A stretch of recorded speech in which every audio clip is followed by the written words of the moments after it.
just flew in on the red eye, so I can't promise how articulate I'll be. But ask me whatever, and I'll dodge questions as best I can. I'm kidding. So talk to us about the general arc. We all saw the pilot, obviously. Cool. And I'm assuming other characters from the DC universe are going to pop up. So Yeah. can you talk to us sort of maybe about theme and general overall stuff that you can tell us about what we can expect? Well, this is it's a story about redemption and revenge, and the journey of Oliver Queen from being, this sort of survivor of this ordeal, this 5-year-long ordeal, to becoming a hero. You'll see, like, in episode 6, he says, I don't think of myself as a hero. And he truly doesn't. He really is, he's back to, redeem his family for the sins of his father, the sins of the father and the sins of the son. But his journey over the course of the first season is going from that guy to a guy who really is a true hero. Someone who doesn't think of himself as being a hero, someone who doesn't consider his actions heroic to being a hero. As we like to say, it's, for those familiar with the comic, it's the journey of going from being the Arrow to being Green Arrow. Now, over the course of the first few episodes, from the episode synopsis, it seems like it'll be a target of the week from the book. Will we see a villain for overall seasonal arc appear, or will we just see enemies of the week for the first season?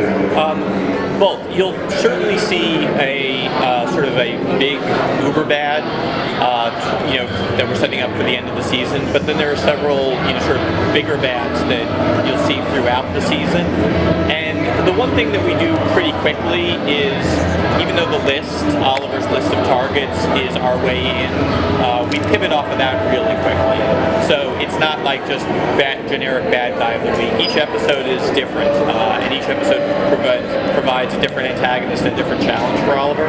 So it is not nearly as is not nearly as formulaic as one might expect from the device of, I have this list of names, and I'm going to keep just checking one off after the other. Part of the fun of the show is coming into it with that conceit and then seeing how quickly and how differently we, turn it on its head so quickly. What about some of the backstory of his father, why having all of his bad deeds that makes him want to redeem him? Will we get some flashbacks or some of that? Yeah, well, you'll be seeing flashbacks in every episode. We basically pick up in the second episode where the pilot leaves off, which is the pilot ends with Oliver arriving on the island, or approaching the island. The second episode flashbacks begin with him setting foot on the island. And over the course of that long flashback story, we will provide details of what exactly Oliver learned about his dad. If his dad is dead, how did he learn about them? One of the themes of the show is Oliver grew up having a certain vision of his father, a certain understanding of his father, and in the events of the pilot, as you saw, he started to learn that a lot of that impression was wrong, and that there's a lot of secrets to his family that he didn't know anything about, and that obviously includes his mother as well. So that's one of the things that we'll be exploring both in the past through flashbacks as well as in the present day stream. On that same note, we get flashbacks as to what happened at home while Oliver was away, seeing girls map around and his family as well. We've talked a lot about doing that, and we really want to do that. What we're always sort of saying in the writer's room is we sort of need to teach the audience how to watch the show as it's currently constituted. In other words, present day into flashbacks. The example I always use is Lost. Lost had a very similar narrative structure, and then once the audience sort of got used to that, they were able to start playing around with things like nonlinear structure and flash forwards instead of just flashbacks and whatnot. So in success, we would like to chart a very similar course, where we get asked that question a lot, like, will we get a chance to see what it was like in the events leading up to the boat crash, in the events leading up to the discovery of Oliver's, that Oliver was alive, his return. Like, one of the scenes I would love to write is the scene where Moira gets that phone call, hey, your son, who you thought was dead for 5 years, he's alive, and watching all the variety of emotions play across her face. These are all the things we get a chance to do, further down the road in series, but we would very much like to.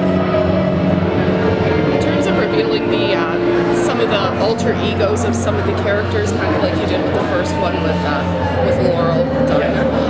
Are we going to see people and then they'll morph into, or will it kind of be a little more kind of a surprise? It's like, will we see it coming? Because I love that aspect. I'm good. I'm glad.